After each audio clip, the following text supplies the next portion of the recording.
In a town poisoned by fear, a girl became their perfect scapegoat.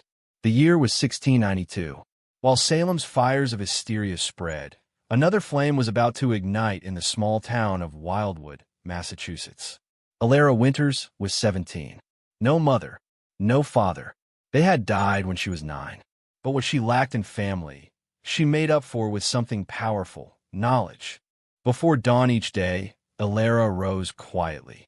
The cottage she shared with old widow Miller creaked in the morning chill. She collected eggs, swept floors, baked bread. The widow's failing eyes meant Elara's hands had to work twice as hard. "Child, what would I do without you?" Widow Miller often said. "You took me in when no one would," Elara always answered. "I'm just returning the kindness."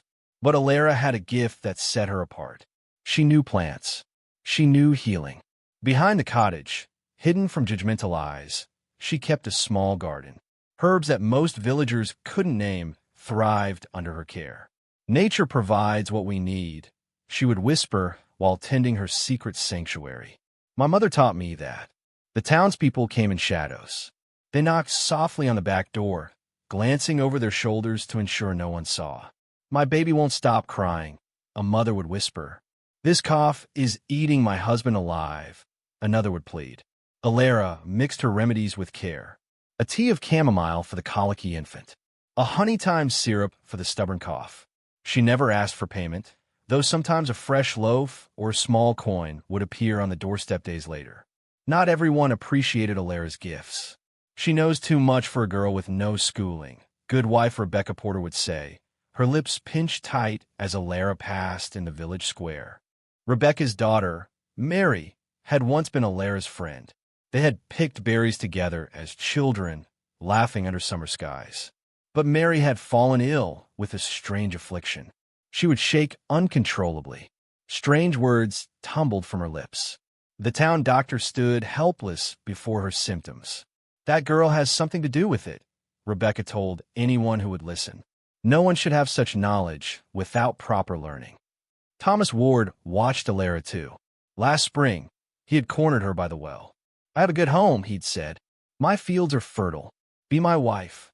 When Elara refused him, his eyes turned cold as winter. "You think you're better than me?"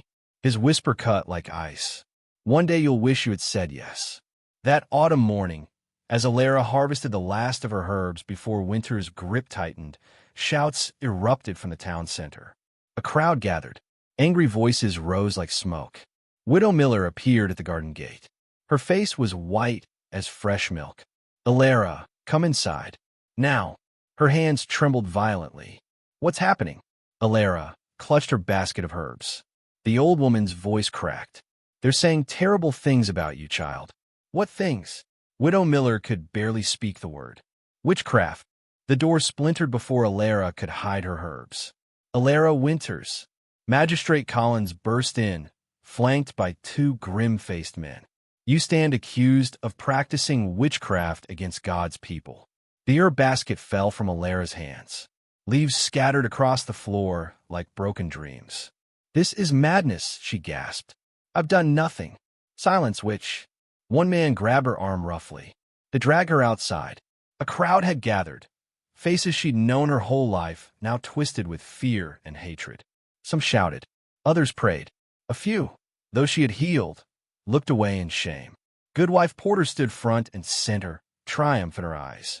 Thomas Ward lingered beside her, his smile chilling. "She made my cow's milk turn to blood," someone shouted. "My crops failed after she walked past my field. She healed my son when the doctor couldn't. It ain't natural." Elara struggled to find friendly faces in the mob. There were none. The tiny jail beneath the meeting house swallowed her whole. The iron door clanged shut with terrible finality. Through a small barred window, she listened as wild stories spread like fire across dry timber. For 3 days, she sat alone in darkness and cold. Her only visitor was Reverend Harris, who pushed a worn Bible through the bars. "Confess, child," he whispered. "Say you've sinned and beg forgiveness. It might spare your life." Elara met his gaze steadily. "I cannot confess to lies." The Reverend sighed. "Then God help you." On the 4th day, they brought her to trial. The meeting house bulged with bodies.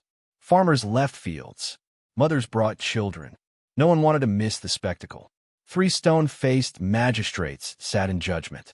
The accusations came like arrows. Thomas Ward stepped forward first. I saw her dancing naked in the woods at midnight. The crowd gasped.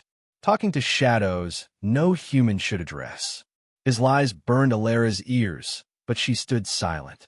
Next came Goodwife Porter, dragging Mary forward.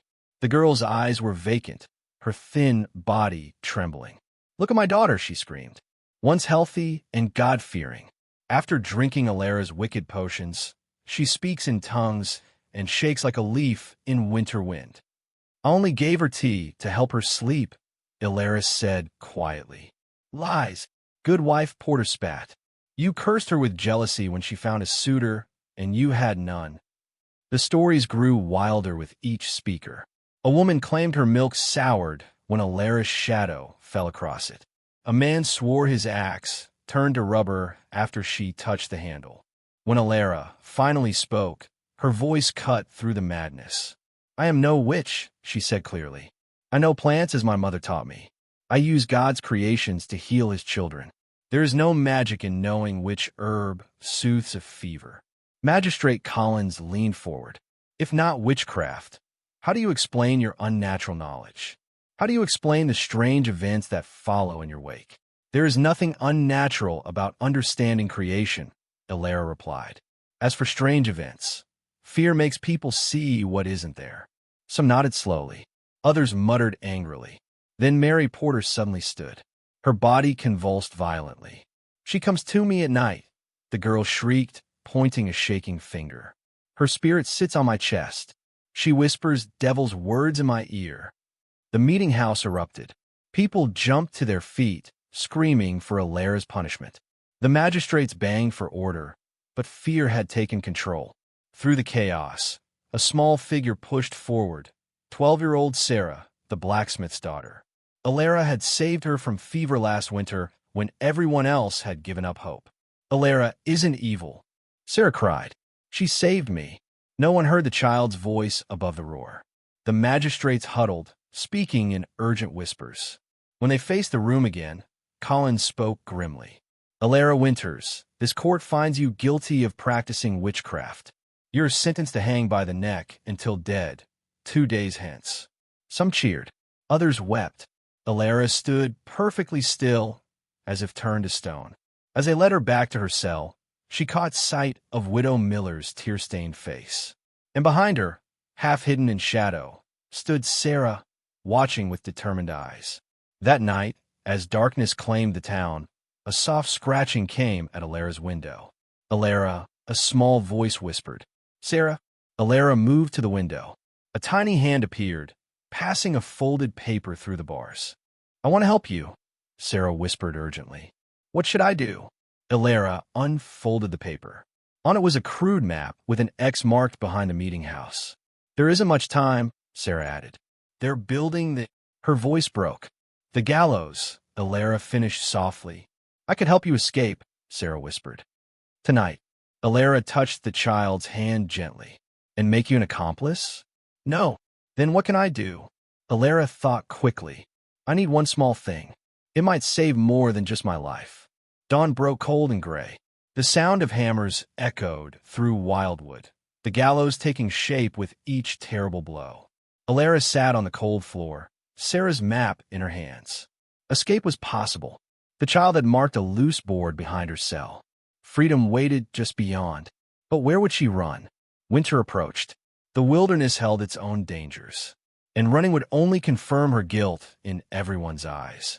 "No," she whispered. "I won't flee, but I won't die in silence either." She hid the map and opened Reverend Harris's Bible, drawing strength from its worn pages. Throughout the day, townspeople passed her window. Some spat on the ground. Others peered in with morbid curiosity. Whispers grew into wild stories. "They say she can turn into a raven. I heard she made a pact with Satan under a blood moon. My cousin said she saw Elara floating above her bed." Each rumor more absurd than the last. Yet people believed them, feeding their own fears. The cell door creaked open. Reverend Harris entered with Magistrate Collins. "Have you prepared your soul?" the Reverend asked softly. Elara met his gaze. "My soul has always been ready, Reverend. I've done no wrong." "Stubborn to the end," Magistrate Collins muttered. "Confess, girl. God may show mercy even if we cannot." "I cannot confess to lies," she answered. After they left, Elara sat thinking deeply. If these were her final hours, how could she use them? How could she make the truth known? As evening shadows lengthened, soft footsteps approached her window. "Elara," Sarah whispered. "You shouldn't be here," Elara replied. "It's dangerous." "I don't care," the girl said fiercely. "Everyone will be there tomorrow." "The whole town." "The whole town," Elara repeated slowly, an idea forming. "Sarah, I need you to do something important." "Anything." "Go to my garden behind Widow Miller's cottage. Under the large rock by the rosemary bush, you'll find a small wooden box. Bring it tonight." Sarah vanished like a shadow. Hours later, when darkness had fully claimed the town, she returned. "I found it," she whispered, passing the box through the bars. Elara's hands trembled as she opened it. Inside lay her most precious possession, her mother's journal, filled with plant knowledge passed down through generations. "Sarah, tomorrow when they take me to the square, stay close to Mary Porter. Watch her carefully. Can you do that?" The girl nodded solemnly. "And one more thing." Elara tore a blank page from the journal. "Find pine needles. Crush them and put them in this." She handed Sarah a tiny cloth pouch. "Bring it to me at first light." After Sarah left, Elara spent the night writing by moonlight. She documented everything about Mary's condition, the shaking, the outbursts, the vacant stares. She wrote about plants that might help and those that might harm. And she wrote about Goodwife Porter and Thomas Ward, their hatred and their lies. When finished, she tucked the pages into her mother's journal and held it to her heart. This would be her legacy, her truth. Dawn arrived too quickly. Reverend Harris came to pray with her. Elara knelt beside him, but her prayers were her own, not for rescue, but for courage. As first light touched the town, Sarah appeared one last time. "Here," she whispered, passing the pouch through the bars. "What will happen today?" The girl's eyes brimmed with tears. Elara managed a small smile. "Today, the truth will be heard." An hour later, they came for her. The constables bound her hands and led her through town. People lined the streets, some angry, some fearful, some ashamed. "Which?" a voice called. "Devil's whore," shouted another. "God have mercy," whispered a third. The town square had transformed. At its center stood the gallows, a rope swinging gently in the morning breeze. The sight of it made Elara's steps falter for the first time. "Keep walking," the constable ordered gruffly. The magistrates waited on the platform. Beside them stood Reverend Harris, his face troubled. To Elara's surprise, Goodwife Porter was there too, clutching Mary's thin arm. "Bring the witch forward," Magistrate Collins commanded. They led Elara up the wooden steps. Her heart hammered against her ribs, but her mind remained clear. The condemned were always given final words. She would make hers count. As she faced the crowd, familiar faces came into focus. Widow Miller wept quietly in the back. Thomas Ward stood with arms crossed, satisfaction in his eyes. And there, exactly where Elara had instructed, stood Sarah, positioned right beside Mary Porter. "Elara Winters," Magistrate Collins announced, "you have been found guilty of witchcraft against the people of Wildwood. Do you have any final words before sentence is carried out?" Elara took a deep breath. The town fell silent, waiting. "People of Wildwood," she began, her voice stronger than she expected. "I stand before you not as a witch, but as a daughter of this town, just like any other. Before you take my life, I ask for one moment of truth." The magistrate's eyes narrowed, but he nodded. Elara turned to face Goodwife Porter and Mary. "Your daughter doesn't suffer from possession or my curses. She has an illness I've seen before." "Lies," Goodwife Porter hissed. "You bewitched her." "The tea I gave Mary was only chamomile and lavender to help her sleep," Elara continued steadily. "But tell me, Goodwife Porter, what bread does Mary eat?" The woman blinked in confusion. "What? The bread in your home?" Is it made from the rye stored in your damp cellar? The crowd grew still, listening intently. Of course it is, good wife, Porter snapped. We all eat it. Elara nodded. Sarah, she called. Now, before anyone could react, the small girl darted forward. She waved the small pouch under Mary's nose. The effect was immediate. Mary stiffened. Her eyes rolled back. Her body began to shake violently. Gasps erupted from the crowd. Witchcraft, someone shouted. No, Elara called over the noise. Look at her hands. All eyes turned to Mary's fingers, which curled inward like claws. This is no curse, Elara explained rapidly. It's poison from your eye. Poison. Magistrate Collins stepped forward, confusion crossing his face. What trickery is this? Not trickery, truth, Elara replied firmly. When rye grows in wet seasons, it develops a disease, a poison. People who eat the tainted bread shake, see things, speak nonsense. My mother called it St. Anthony's fire. She looked directly at Mary, who continued to tremble. I suspected it when I first saw her symptoms. Lies. More witch lies. Thomas Ward pushed to the front. Don't listen to her tricks. Reverend Harris raised his hand. Let her speak. Elara nodded gratefully. The pine scent triggered Mary's attack. That's a sign of the rye sickness. Check your stores. Look for black growths on the grain. And if we find none? Magistrate Collins asked. Then hang me, Elara answered simply.